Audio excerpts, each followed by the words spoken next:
Welcome, everybody. Thank you for joining us for today's edition of Meet and Greet.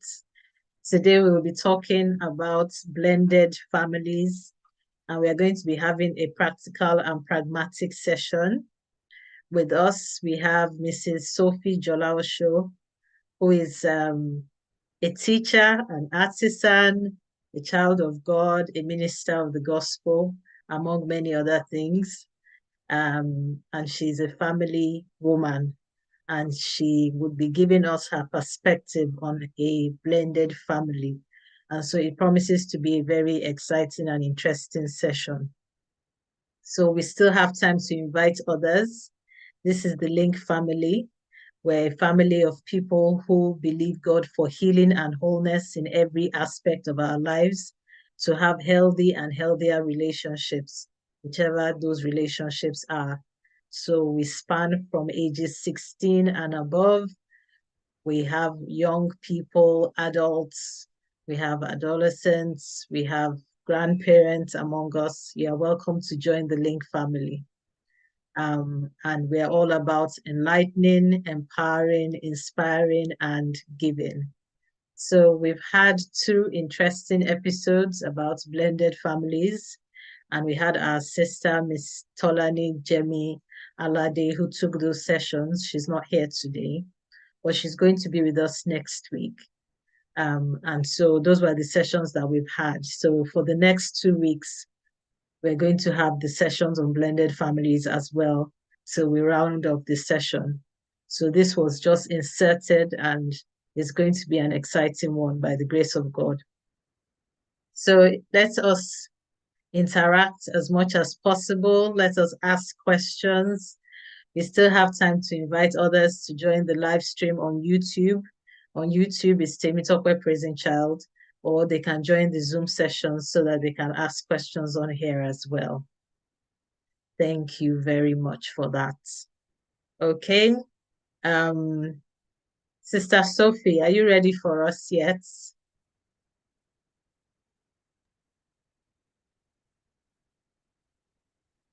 Hello, Ma.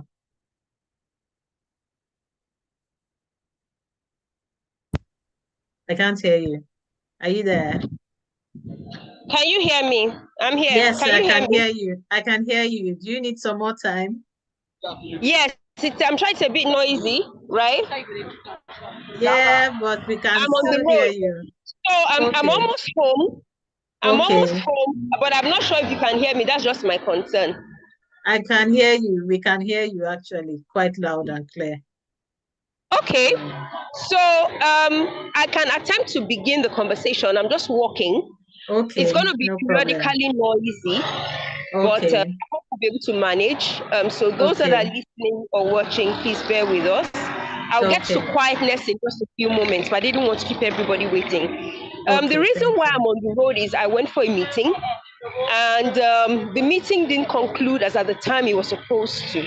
So I had anticipated that the meeting will end and that I would be ready and seated by the time it's time for this. But it didn't quite play out that way. I haven't left them there. I left them there. So that's why I'm still on the road as at now. I had to find the opportune moment to just extricate myself from the meeting without distracting everyone else that was there. So please bear with me. All No right. So we're talking problem. about blended families. What's a blended family? A blended family is when two people get married and one of them has been married before, or one of them has children, whether they were married or not, they have children that they brought into this marriage. And there are times when the two people have children that they bring into this marriage, and then they now finally have children of their own. So the combination and permutation of the blendedness can be quite complicated, right? There's more than one way to be blended. There's more than one way to be blended. So the first thing I would say about it is that just as other kinds of relationship require full to do due diligence, to do your homework, to work at it. Blended families also require work. The only thing is just like it's a different kind of work. That's all. But so, and I'm saying that in a good way, so that you don't think, oh, blended families is one kind of superhuman strength, uncommon wisdom. After Jesus has died, he has to die again because it's a different kind of blood that you need to plead to make it work, you know. But it's not like that. So it's work as like it is. Every adult, you're working on yourself. Every parent, you're working on your children. Every married or relationship person, you're working on your relationship. So there's this saying that we have, this one is hard, that one is hard, choose your hard. That's how I see it. So I don't think that, how do I put it now? I'm in a blended marriage. And in my own situation, I'm the one that was previously married. And so I've had children. And then my sweetheart, my darling, my wonderful husband hadn't been married before and had no children. So he's the one taking us on, you know. So now that I think of it, maybe he's the one that should be having this conversation because I know that I'm a handful and a half. I'm a handful and a half. But I mean, this is 13 years and he's still alive.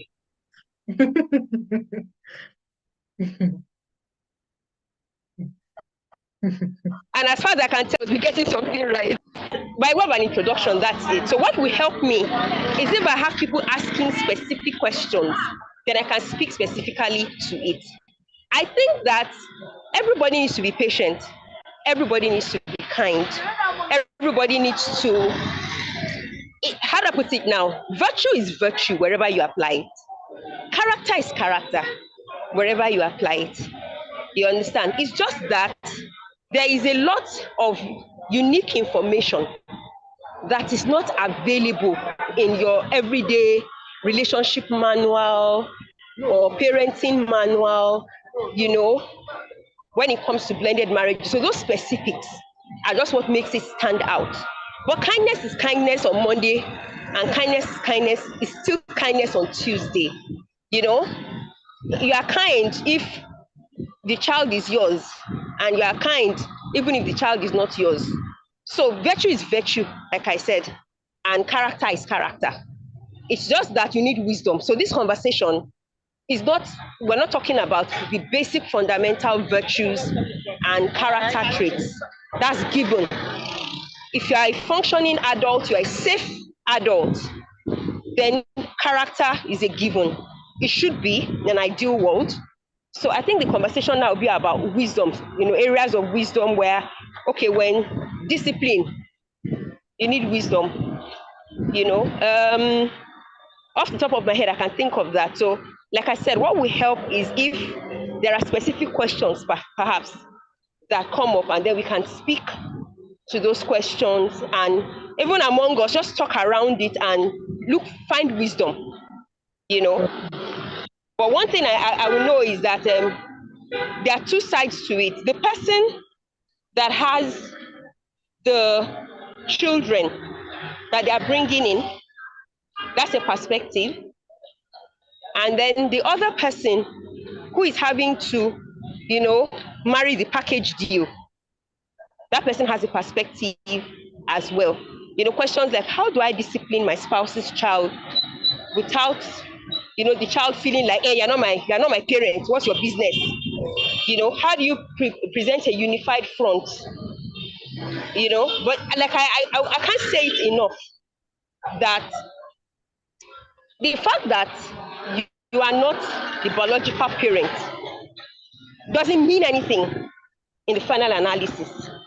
Because even if it was a neighbor's child that is misbehaving in your presence, you will still be kind, but you will still caution the child, and you still escalate the issue to the parent, particularly if it's a major thing, it's an important thing. You won't just keep quiet and mind your business in that sense. If it's something that will really harm the child or something that you think that the parent ought to know. So essentially that's just what I can say for now. Unless, like I said, that it would be nice if there are questions, and then we can consider that. Thank you. Thank you very much for that, Sister Sophie. I think I have a question, and I'm hoping that we have some hands going up so that we can have more questions and have an interactive time here. I think the question would be, how easy was it to get into a marriage considering you already had I children? can't hear you actually. I said, how easy was it to get married considering you already had children? Was there anything you did specifically? I know we've had this discussion before, but maybe it would be useful to somebody to.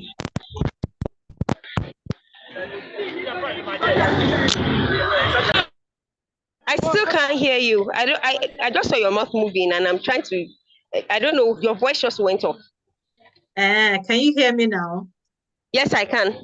Okay. How easy was it to get into the marriage initially? Before get into Oh this wow! blended marriage? Yes, let's start from there, the beginning. Now that's a good question. That's a good one. I'll start from here. I think that persons that have children, there are some principles, or there's some convictions that I have.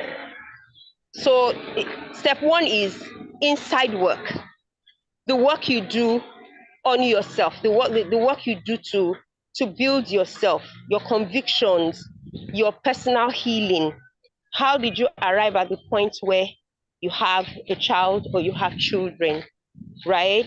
Were you married? Is that the result of a breakdown of a marriage, or somehow in your reality you weren't necessarily married to the person and the child happened? So you've got to process all of that. You first of all have to be honest with yourself before you are honest with somebody else. So the realities of how the child or children came about, it's a whole conversation, right? And there's healing that has to take place. But in my own reality, what it was that there was a home, and you know it broke down, and so I had to heal from that. I had to process all of that, and I first of all had to take charge of my life. So I didn't get into the relationship as a crutch to say, oh, I'm looking for someone to pay my bills, you understand, or someone to scratch and itch. I had to go through my own issues and heal from them and develop a life for myself by myself. So I already had a routine. I already had a life. And so that made it easy for me to, get to that point where I say, okay, I think I'm ready. I'm going to meet people. And when I meet people, I'm going to let them know from the get-go. Because you see, in my situation, it wasn't just one child that I had. So this is not the kind of situation where you carry the child and go and hide the child in the village with a parent, and then you wear skinny jeans and crop top and come to Lagos and pretend that everything is all right. And I'm not even that kind of person. I don't want the children to grow up and hate me. You understand? I want the children to know that I owned them from the beginning. I'm loyal to them, and I would choose them any day, right? So that was the mindset. So I had decided I was going to tell whoever it was from the get-go. So even if you come around me and you're just a friend, you can't be friends, new friends for too long without you getting to know that I have children. You understand? So already that weeded out some people. And because I had a life, I had my money. It wasn't much. I had very little, but I had a life. I had a life. So it's not like that desperation of, hey, if I have somebody now, I'll have money. I wasn't that desperate. That wasn't it. Of course, I wanted to be married. I wanted company. I think it would have been better for my children on the long run. I had prayed about it. But it wasn't just that tolerated just anybody. So when they come around, we're friends, and they get to know about my children, I notice that some of them just pull back altogether. They're not even friends with me anymore. And then there are some who stay friends, but you can tell that the flavor of the friendship changes because, they're not getting, maybe they had an agenda before and they know they can't pursue that particular agenda any longer. But I'm a person of prayer. I'm a person of faith. And so that's the second dimension that I can't remove in the telling of my story. The praying, the trusting God, which associations to participate in, activities, places to go, things to be involved in. That's where you meet people, So where do I go? What do I do? How much church? How much work? How much socials?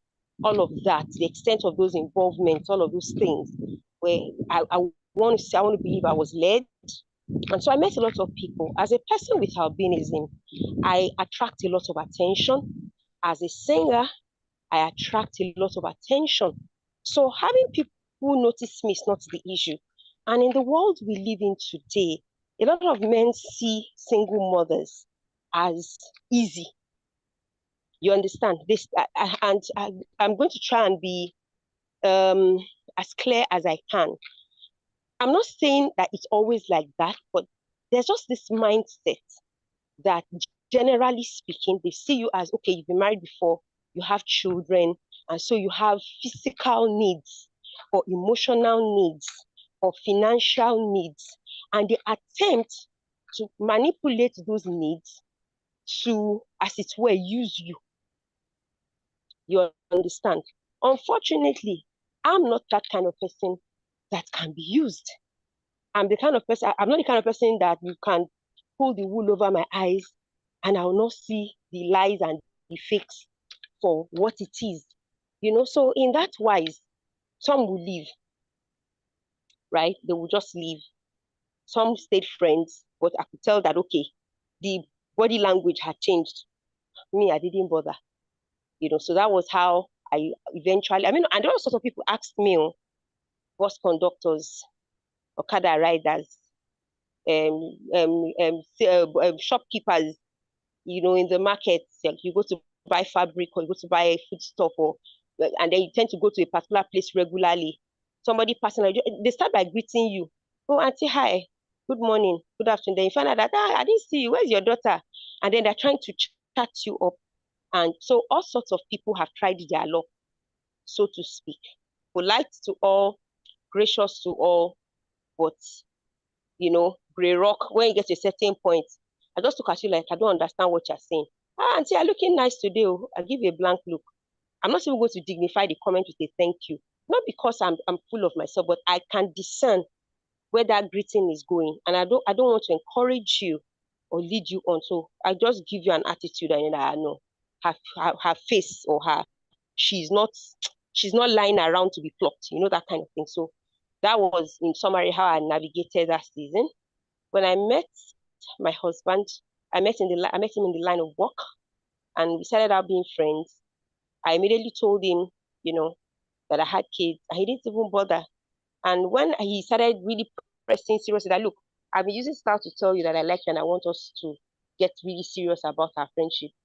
And I said, look, and I've been using style to tell you that I have children, and you can't bear my load. You understand? And he says, look, leave that one. Let's, at least if we get serious about it, we can start talking about that side. And then I asked him, what are you going to go home to tell your mom? You've never been married, and then you want to go home to tell your mom that you want to marry a woman that has children. And the answer he gave me was that, look, I have a sister that didn't even marry before she had her own child.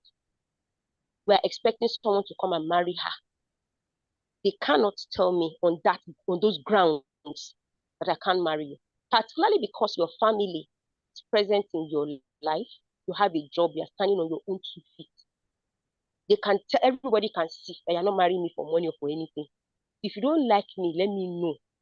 But don't use your children as hiding place. That was the conversation. So okay, so now I had to set the kids aside and then start looking at him on his own merit.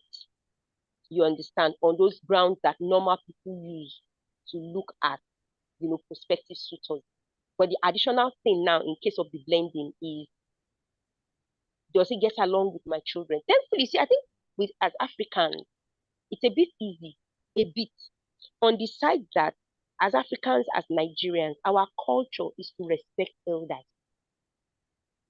That's our culture. You understand? So, on the average, generally speaking, traditionally, a Nigerian child won't tell you can't discipline them because you are not their mother or because you are not their father. You understand? Generally speaking, in Nigeria, a child does something wrong, you're afraid of all the elders or adults that are in the vicinity, whether they are even total strangers. You understand?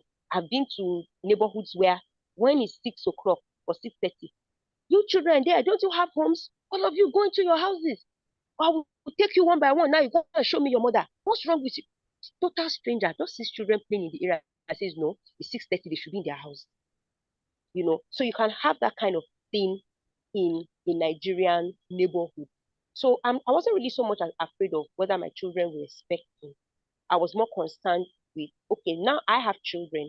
I understand parenting in a way he does not. Will he be able to humble himself to learn parenting fast track from me?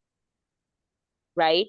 And would I still have, in this case, I'm the woman, I'm the one with the children.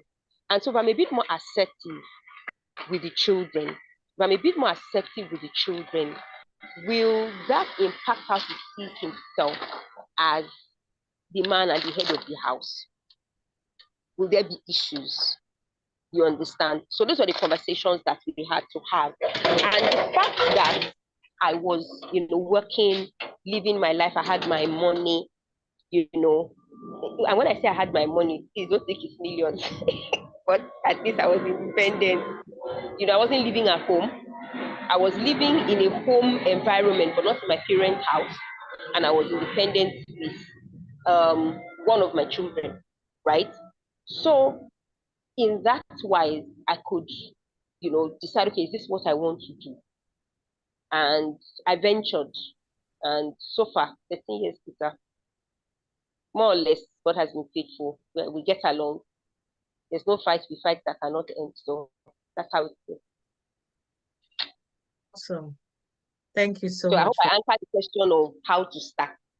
Yes, how to start. Yes, you have answered that question quite exhaustively or almost exhaustively. Thank you very much for that. I would open the floor now to other people who may have questions to ask. So I don't want to call anybody's names. I'd like us to just raise up our hands and ask Sister Sophie some questions about blended families if they have any. And we'll take it from there. We're not that many, so we can unmute ourselves as well. And ask a question if we don't know how to raise our hands, or if it's more convenient, you can put it in the chat box. But ideally, let's raise our hands.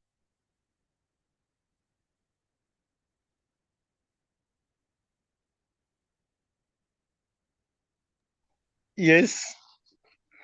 Hello, ma. Please ask your question. Thank you, ma. What will you do if you have a spouse that is ill-treating your children just because they are not his or her own? Thank you so much, ma. That's a brilliant, mature, only a mommy rated, a mommy rated question. I'm sure there's a proverb that I want to say, and mommy knows it in Yoruba. I'll say it in English. That very often, what an adult sees sitting down, if the adult were to give that chair to a child to stand on, the child will still not see it. The adult is sitting on the chair, they can see. The child is standing on the chair, but they still will not see it. So that question is one of those things that an adult can see.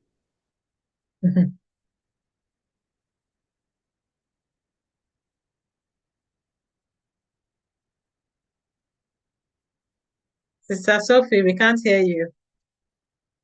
Hello. Now, can you hear me now?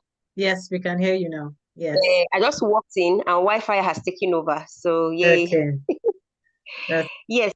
So like I I'll, said, I will be happy to see your face if you are able to. okay. You can see your Let picture. me see my face. Okay, let me see if I can switch on my computer. But for the meanwhile, you see my let me turn my camera on so you can see my face. Okay. Okay. There you are. Good to So see you. to answer, yes, good to see you too. So to answer mommy's question, like I said, did you hear what I said about the proverb? Yes. Yes. Okay. So this is one of those questions that an adult can see sitting down. And this is my answer. From the beginning, I said, have convictions, do your inside work. Secondly, I have a personal conviction that I must have an answer before life asks me the question. And I've been through a lot in my life. So I think that in my situation, God was good to me in the sense that God just decided that He won't try me with that kind of trial. Because you see, my own husband, I've traveled for a month before. I left him, the baby, and the older child, and I went. And I slept and I woke up. I wasn't even bothered. If I have to travel again, I will carry my bag and go, and I will leave him with them because he's wonderful like that. You understand? But if I ever found myself in that place where my children were in distress, eh? You see, walking away is an art form I have perfected. It's not hard for me to walk away. Oh. I'm telling you, I live first with the children, and then we can have the conversation later. But I'm not going to do kalu kalu with my children's welfare, their health. I'm talking about especially someone maybe beating them, stabbing them, molesting them. Hey, we will go first. Then we can come back and have the conversation. Is that clear? It is clear like that. That's how we do. So that's what I would do. But like I said, I'm grateful to God that you know it's not one of the causes I've had to bear. Also, my children was also one of the reasons why I mustered courage to leave first. It was one of the reasons. You understand? They were one of the reasons why I left. Some people will say they stay for the children, but I knew enough to know that I had to leave because of them. So I'm not making though I'm not making mouth, but I also know that in life sometimes when something happens, it's easier to talk about it than to do it. But I look at my past and I think that there are enough things I have done in my past in crisis situations to give me the confidence to know that I have what it takes to take such a strong step. I have taken strong steps in my past.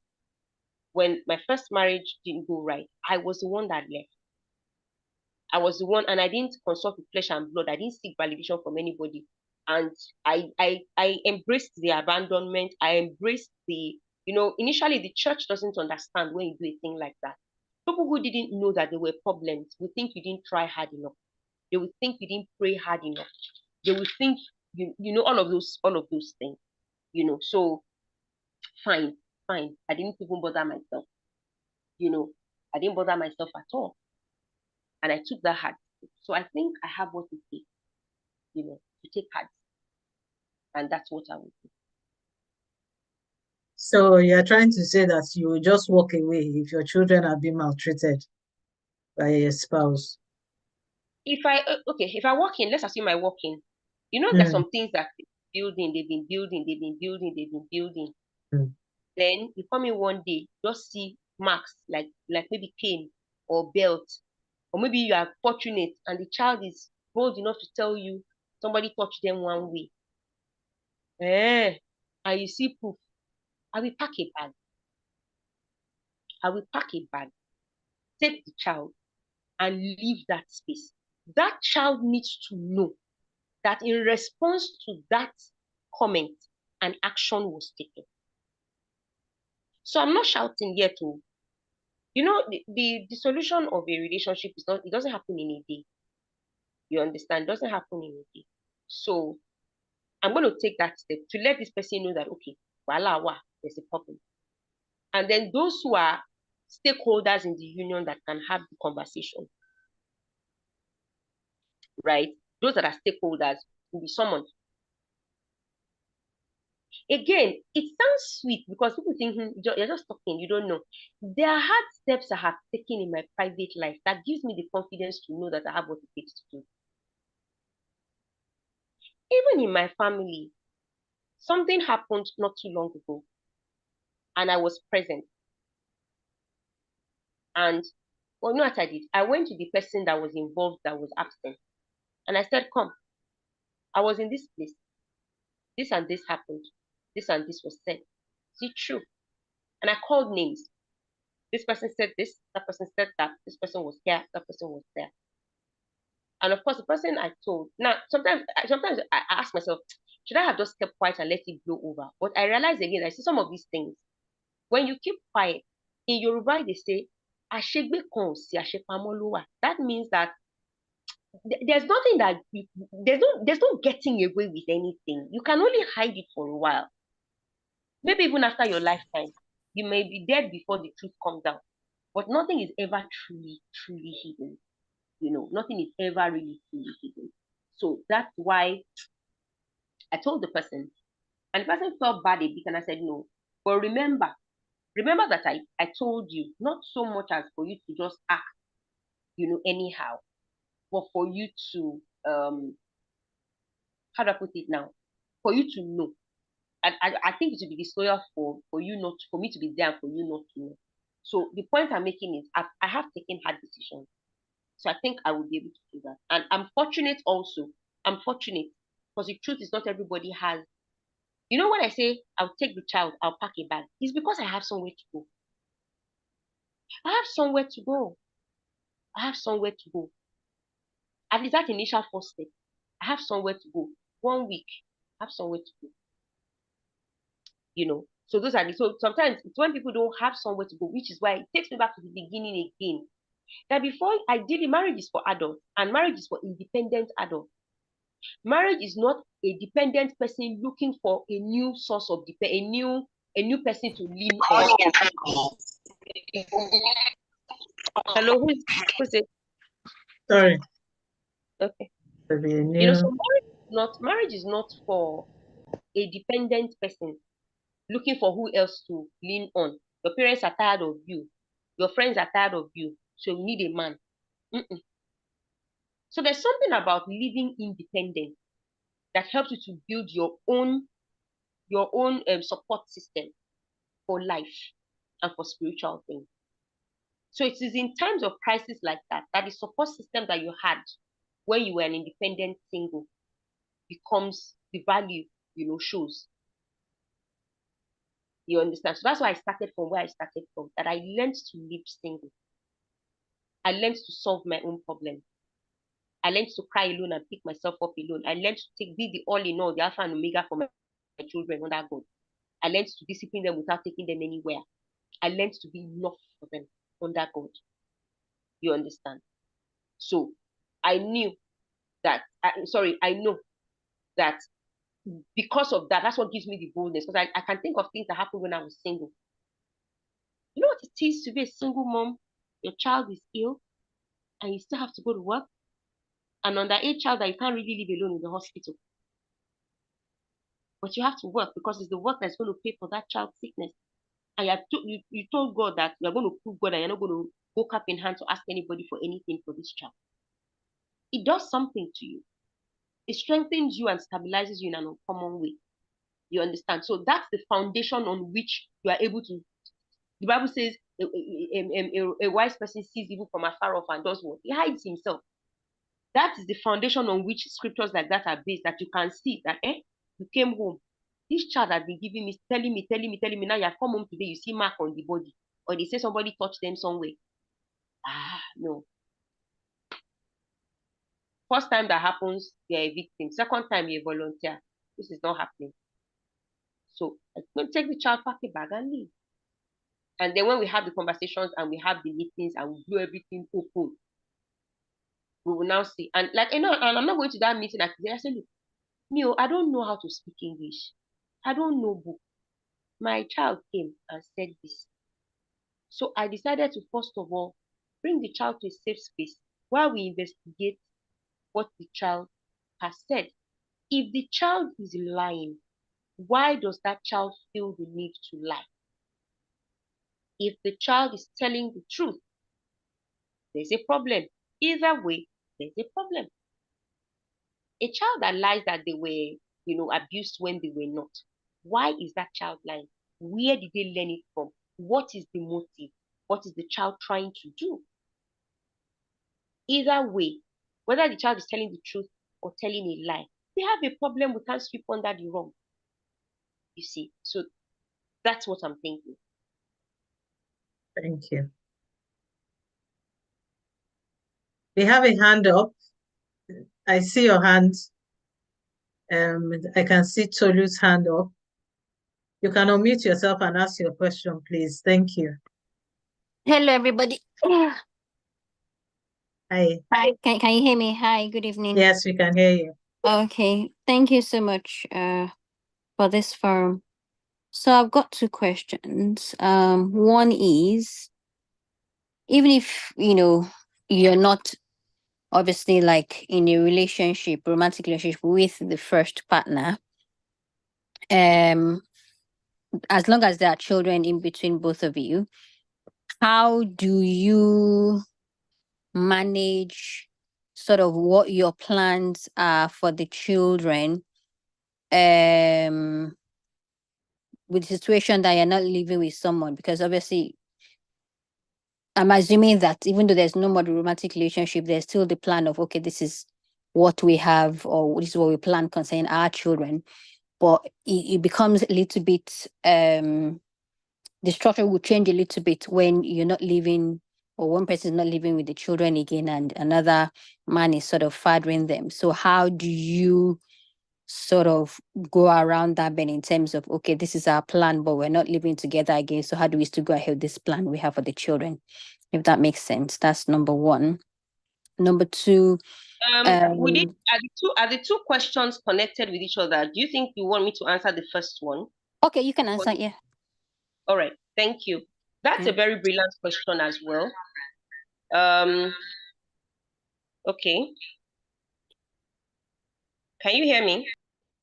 Yes, I can. I can.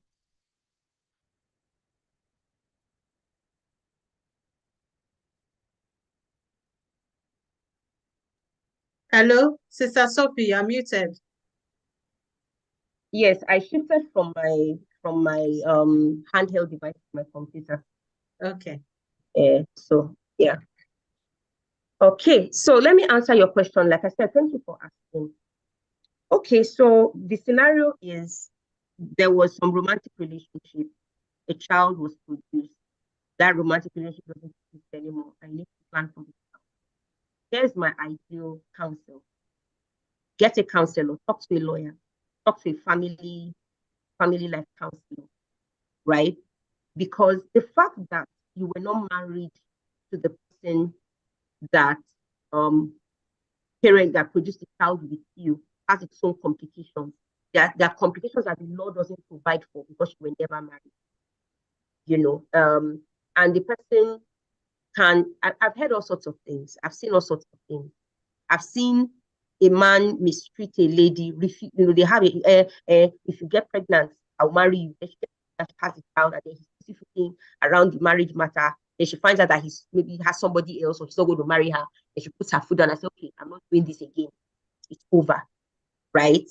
So he doesn't want to marry her, but he doesn't want her to move on. So he uses the child to make her life unstable. He will tell her, "I'm coming to pick the child so and so date to spend time with the child," but he doesn't come. And then by the time the child is old enough to talk, you start making the child talk. So that you'll be using the child to spy into your life. And then the day you have a date or something important, he will tell you he's coming. So just to scatter your life and make sure that you can't make plans, you understand? Or you have a certain vision for the child, want to send the child to a certain kind of school. And then this person says, no, they can't afford it. And then they want to take the child to another school where, you live in Yaba the person lives in VI. The person says he wants to put the child in a school in VI. But you have to be the one to do school runs. But because he's the one paying school fees, he wants to put the child in VI so that he can pay the school fees and then pop in and just see the child, but the child lives with you. But you now have to be the one driving from Yaba to VI, even though your office is in Ikeja. And in an ideal situation, you want to keep the child's school in Ikeja, where your office is. These are the kind of things that cost. You understand? So you need a mediator. You need a mediator. You need a counselor, a middle person that will teach both of you how to compromise, that will teach both of you how to give a little and take a little. Maybe persuade the man and say, you see, you may be paying the school fees, but the everyday school runs is disruptive to this person's life.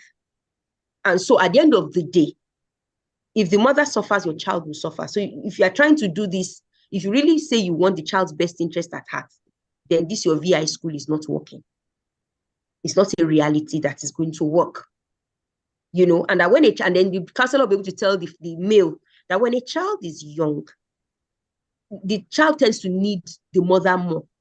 So the mother might be more in control of the child's activities. But when a child enters secondary school, and maybe the child can enter public transport or take a cab by themselves, then you can tend to you be a bit. They will spend more physical time with you. So when the child is young, what do? You do phone calls, you do FaceTime, you plan. Maybe you fix visiting day. First Saturday of every month, second Saturday or whatever. And if you're not going to make it that Saturday, you make the phone call and schedule work. And then you do your best to keep at it. When the child, so that you are physically bonded when the child is young. And then when the child grows older, coming to spend time with you does not become a difficulty. But it's a counselor, a neutral middle ground family life counselor that can do that. You know, so off the top of my head, that's the safest way. Because both of you couldn't agree in your relationship. What makes you think you can agree on the children on your own? It's because you people couldn't agree. That's why the marriage didn't work. So what makes you think you can agree on your own? So I'll let that question rest. That's what I think has the greatest probability of working. Second question, please. Thank you. Thank you so much for the answer. The second question is, I suppose in most situations, whatever it is that makes the partners, be together again, the children do have sort of a lot of trauma from that. How do we go about in terms of talking about this with the children and sort of help them with the healing regarding whatever it is they may have had to endure? I think it depends on the age. Depends on the age of the children. When the children are very, very, very, very, very, very young, they don't understand the concept of marriage in that sense. You understand? So but in our own side of the world, it's only in the novels and in the how do I put it, in the novels and in the movies that they will say people should not fight in front of the children. Chances are that in this part of the world, I would have seen a few fights. When I say fight, I don't mean violence. I mean disagreements, arguments, the Cold War in the house. So the children know. They may not have words to explain it, but they know that everything is not fine. If they don't ask you any questions, don't volunteer any information. And if they do ask, you give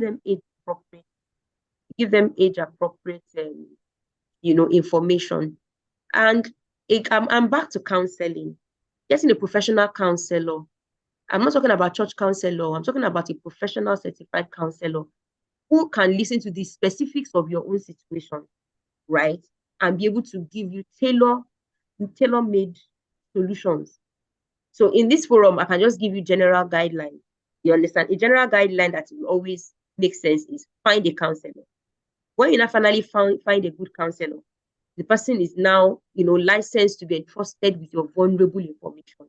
And the person's career is dependent on giving you good advice. You understand? The person profits from your wellness.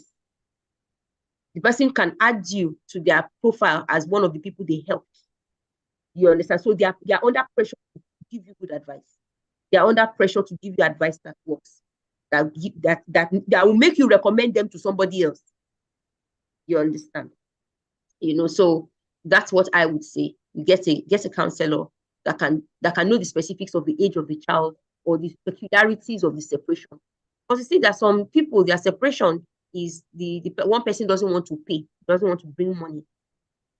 There's another one that one person is using the child to punish the other person. There's another one that, there are all sorts of complexities. The extended family can contribute to the complexity of the co-parenting situation, So the people that own the children have to, and in a country like ours, information reaching me is that in Nigeria, in Lagos State, there is an office of the public defender that caters to mediations of this nature. And the social welfare services is also quite active, to just wade in and provide counsel, wade in and provide, just make you aware of the law says. Yeah, oh yeah, let's I forget. Whether you're married, to the person or not, there are laws that are actually a lot of people just don't know that when it comes to child welfare in Nigeria, the laws are actually active and you can actually get the law on your side. So it helps you to know the laws that are available to you, the instruments of the law that are available to you as well. Not because you're just trying to shout at the other party, they are going to take you to court. No. But just so that you can say, look, let's not do it this way. Because I'm interested in this child's welfare and I'm interested in making my own life go forward. So I'm not agreeing with this decision because I don't see how I can function. And you can't take that decision. I mean, if I'm the mom here, speaking as a female, if I'm the mom and I have the task of the routine care, you can't throw money at it in a way that makes my life complicated. You are there in VI. You want to keep the child in VI. And then I have to be the one negotiating my house in Yaba and my office in Ikeja. That's not working for me. So if you don't want me to be stressed and tired and not be able to attend to the child is far from me, the child has a common cough, I can't take the child to the clinic quickly enough, or I'm in my office in Ikeja, they call me from the school, then I'm driving from, think about that. Are you paying for my fuel? You're not taking care of me, you're taking care of your child. So I'm not going to spend any unnecessary money. You understand? So these are conversations you can have without necessarily mudslinging or calling names. So getting, counselors, the legal system in between has a way of just keeping everybody polite, has a way of keeping everybody calm. So these are my thoughts. And I hope I at least helped a little bit. Thank you so much. That was very helpful. Thank you very much for that, Sister Sophie. Do we have any questions, any more questions for Sister Sophie on blended marriages, blended families, the practical aspects? She's here to shed some light on it. Any questions? Any more questions? I think another part that is worthy, just occurred to me now, another part Yes, that please. is worthy of caution is the interaction between the siblings. Okay. So the interaction between the siblings, that's hard. It's hard. It's hard because the siblings are individuals of their own. They have their own temperament. They have their own needs. They have their own perspectives. You understand? I've had instances where one offspring of mine, I won't tell you whether male or female, one offspring of mine once had a cause to say, oh, when I was this age, you wouldn't let me get by with this kind of nonsense. But this other offspring is just living large and you're not saying anything or doing anything. You understand? And then I've also had instances where one offspring, maybe gets a certain experience, a certain fun experience, and then you're under pressure to make sure that that other offspring gets that fun experience as well, so that they know that the lineage of the origin of your entrance is immaterial. You understand? So you need to find ways to downplay that aspect. It's hard. It's hard. I admit humbly that it's hard. And maybe you may not get it, but you know, the kind of person, the kind of personality you have will also help the child to forgive you the few times you do miss it. You understand? Because they know that, I mean, you know how this life is. The most profound things in this life, eh? You get them before you learn them. You become an adult before you learn adulthood, right? You become a parent before you learn parenting, that kind of thing. So a lot of times, there's nothing in your history or background to prepare you for the kind of children that we have now.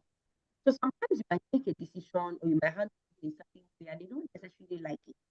But because as the African child that they have to respect their elders, they will keep fight. And but even this one sometimes they'll tell you to your face that no, it's your team. They're just looking at you, but it's not working for them. Right? But because they live in your house and like that. But kind of attitude you have, your personality as a parent, forgive you.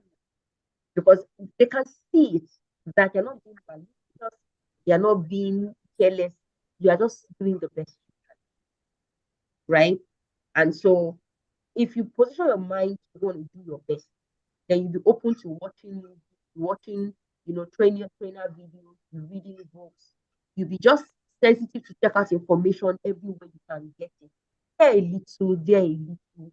You try this, you try that, you try and check out their temperaments, check out their personality, outgoing one, the sensitive, the bold and aggressive one, the assertive one. And so you just manage all of that. Thank you. Thank you so much, Sister Sophie.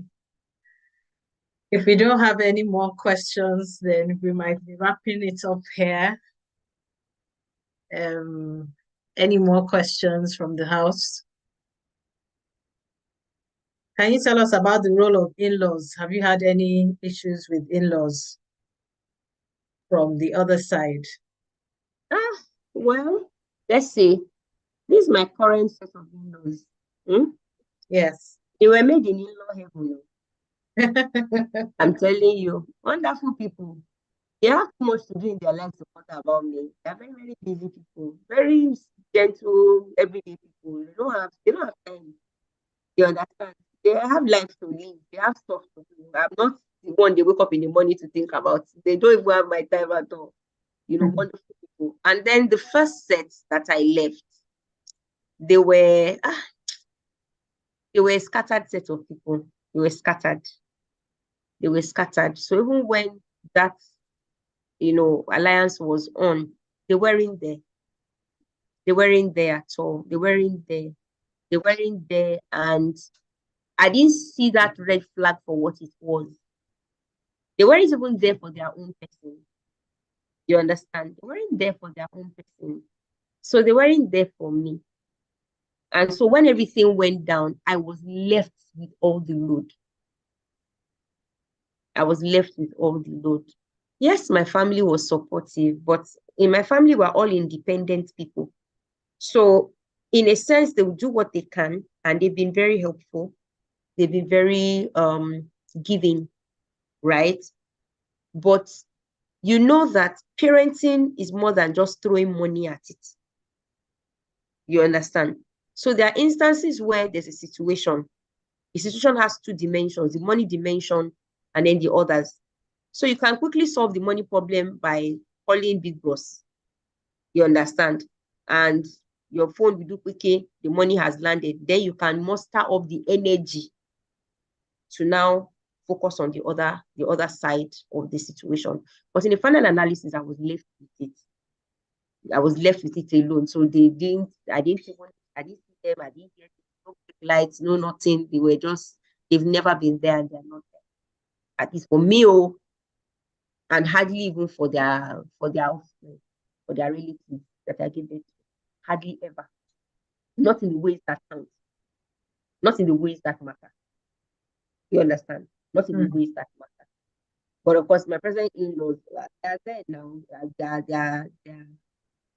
You understand? When we need them, they're there. When we need to and see them, you understand? They ask after, they come visit. So Awesome. Thank you very much. We have a question or a comment from Dr. Sukomi Anjorin. You can unmute yourself and ask a question or comment. Yeah, thank you. Thank you so very much. I have been in and out, so I didn't, but the few things I heard, they are very valuable. Thank you so very much. The name there is sophisticated. Sister Sophie. All right. So there's something you said that actually I caught and I felt I could lend a voice to, and then maybe try to just say a few things around it. When you said the approach, you were talking about the approach you would give to when a child reports, be it maybe an abuse or abuse which could be sexual or it could be anyway seeing a mark that you will taking yourself away from the threat, removing yourself completely and just living first. It was what you said was the approach. Did I get that right? Okay, so yeah.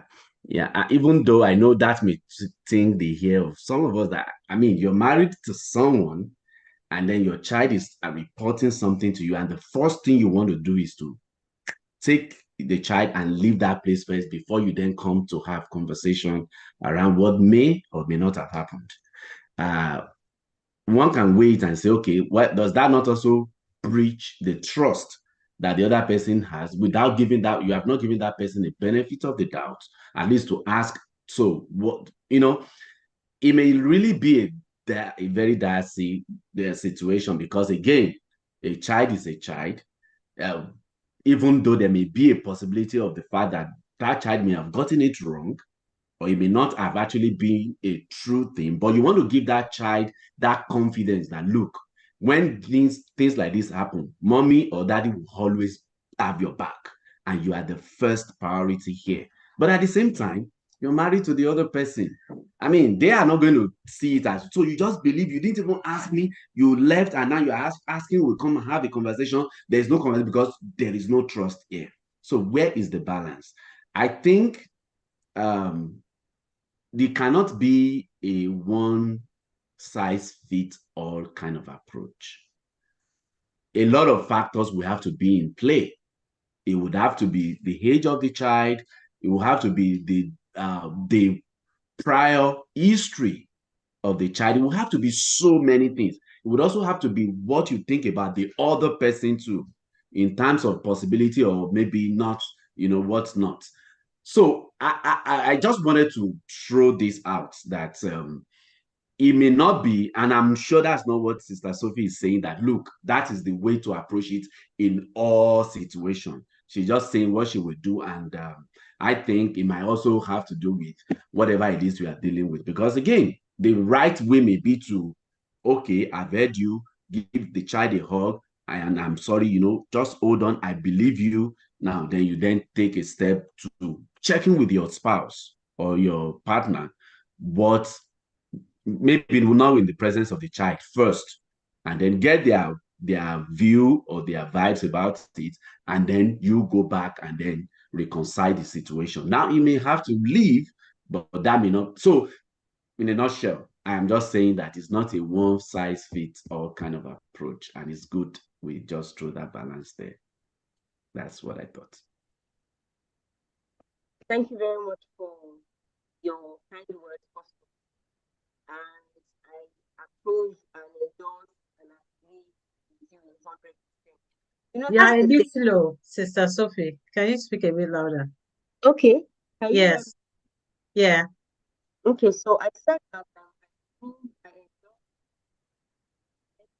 She approves, she endorses what you said. endorse. Yeah.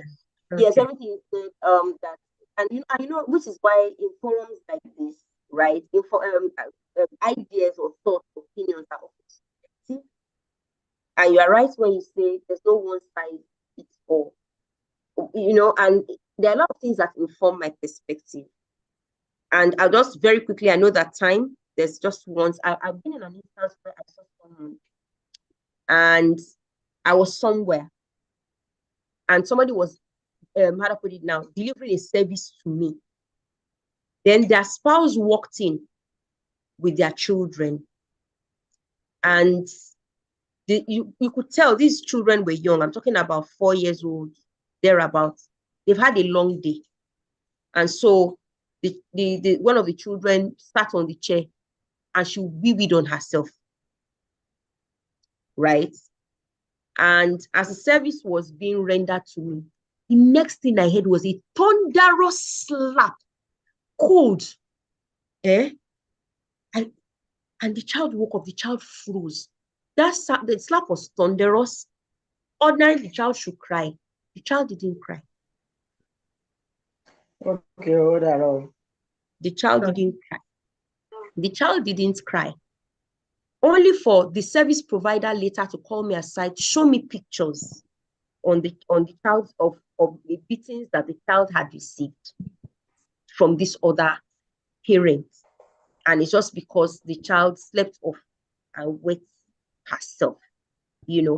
This is the afternoon. This child is exhausted. This child has had a long day in nursery school, should be home sleeping, resting, but this child hasn't gotten rest. This child hasn't really eaten. And that kind of afternoon nap and the child is wetting themselves. The doctor, I'm sure you agree with me that it's more than just, And I'm saying, okay, what are you doing with this person being so violent? Beating the child till their welts, bleeding welts. I saw the pictures. You understand? So that's what I mean when I say that it gets to that point where you see some evidence that lets you know that a conversation needs to be had and the child needs to be removed. As far as I'm concerned, when things get to some certain levels, whatever trust we're talking about becomes secondary to. And which was why I said, if it gets to that point, it's either the child is lying or the child is telling the truth. Whichever the case, we have a big problem. We have a big problem. Because if the child is lying, we still can't have peace. If the child, why is this child lying? Why is it? We can't have peace. You understand? So, like I said, removing myself from there is not necessarily all the neighbor would do, come and hear, and it's not a lie and forever, but it's I'm even going to send you a message that, look, I go home and this person said something to me. Right now, this is where I am, but we need to talk. You understand? So, but I totally agree that this is not for every, just a mosquito flew over the head, and you understand, by using a sledgehammer to kill a fly, or we're taking a submachine gun to kill a mosquito. That's not what I'm talking about. So you are right that it's not just this is not for every situation. This is not for everybody. But generally speaking, the principle is, if you ever find yourself as a parent where a situation or a person is making you to feel forced to choose between them and the welfare of your child, the child wins every time. That's the principle. It's the application we can discuss. But the principle is, if in life you get to feel as if you're having to choose between the welfare and the health of your child and making somebody else happy, there's no contest with me. It's sad, but there's no contest. Thank you. Thank you very much, Sister Sophie. God bless you. That's been an amazing discussion. Mr. Alonge, I saw your hand up. Have you put it down? Yes. You've put it down. Okay. I was just looking at time, yes. What did you want to say? Okay. I was just thinking that when she said she will first of all to take the child out and leave the place, just like Dr. Ajari said, I just want to lend my own perspective and opinion to it. Okay. I felt that was a kind of a linear thinking. And okay. In a way that I think many times we need to look at things in these two perspectives. One, where we are coming from and where we are. Have we healed up from where we are coming from? And the situation that we are in now, is there any component of trust? And I think those two things matters because they will inform us in quality decision taking.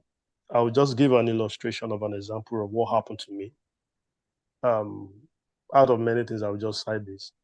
There was a time in my previous marriage, I was in a bathroom, in the master's bedroom, in a shower. I was having a shower. And the house girl came into the bathroom, and I wasn't conscious, and just stood freeze, was just looking like that. And by the time I turned, I was hungry, and I chased her out of the bathroom. And I was, after a while, I think in the evening, I was telling then my wife that, look, this girl just came into the bedroom and she didn't even knock. And she made a statement. She said the girl told her already that she was knocking and I did not respond. And that became a trust issue. And I had to put my foot down that, okay, after her, we will not have any house girl again in this house. Why? Because I know that if it's a more complicated matter, my voice will not be even, I will not be heard because she's more vulnerable. And not to find myself in such situation, I have to take a decisive position to mitigate against that. But the bottom line is that we must heal up. And secondly, we must come to a level of trust to know what our spouses is capable of doing and not capable of doing. Yes, there is a place where the confidence of the child has to be looked into and emphasized too. Like I said, I have many stories. I can't go into that, being a victim of that personally. But however, I think we should look into things more critically than just taking a sweet action that can impact on the child both negatively and on the spouse negatively too. I just want to explain that. Thank you for having me. Okay, thank you very much for your comment. Sister Sophie, did you want to respond to that? Yeah, no, well, not really. I agree with him because you know how these things are. I said before, it's not easy. There's no, no content, right? But the instance that she cited, right? In that instance, is the girl that we need to question. Yeah, I don't know what I'm saying. The girl that we need to question. So I'm not it's not about maybe the gender issue or always blame the man. No, that's not what this is. Because there are also times when it is, what I said, that if this child is lying, why? Because I also have had instances where the child is lying, trying to just attention seeking, spoiled. You don't want their parents to have a life outside them, but they just keep this fancy in their head that their own parents must be together by force, and they become militant with anybody because the parents try to move forward with, just causing trouble left and right. So that's the reality. You understand? Which is why some of those earliest conversations, and I also said it, that I'm grateful. I'm grateful that with all the things I've had to deal with, I've never had to deal with someone that I can't, like I said, I've traveled 1 month, 2 months. I leave them alone in the house. You understand? I leave them alone. So in my own reality, I don't have to deal with that. But if I look at some of the tough decisions I've had to take and some of the hard stances I've had to take, because the question that was asked me that if I find myself in that situation, what will I do? My policy, before life asks me the question, my standard answer is, if I ever feel like I have to choose between my child and anything, I will choose the child. If you put me in that place, intentionally where I have to choose. But in this instance now, the man is not the one misbehaving. It is the person that came into their home that is misbehaving. Because how can you can tell if someone is in, there's water, there are sounds you hear common the sound of scrubbing. If you are attentive, you will know someone is there. You know, so it is that other person that we need to use torchlights to be investigating their motives. You understand what I'm saying? So I understand what he's saying, really, because in the world we're living in today, there's a mindset that the men are always the ones, and it's not so. It's not so, and he's right. He says that the kind of relationship that has existed, you should know that the person you are with is not of some certain things. So a lot of times, those red flags, signs, those very often would have been there showing you signs. And there are times when it is somebody related to someone that comes into your space to create problems for yourself. But I hear him, I hear you loud and clear, and you are very right in that regard that it's very important not to, other putting out, see the men as, just because somebody said something, just no, it's like someone just like that. And you are right when you say that you should know that the person you are with is capable of some certain things and not capable of some certain things. Thank you so much for that, Sister Sophie. It's been a lovely time having you with us today. God bless you and your family.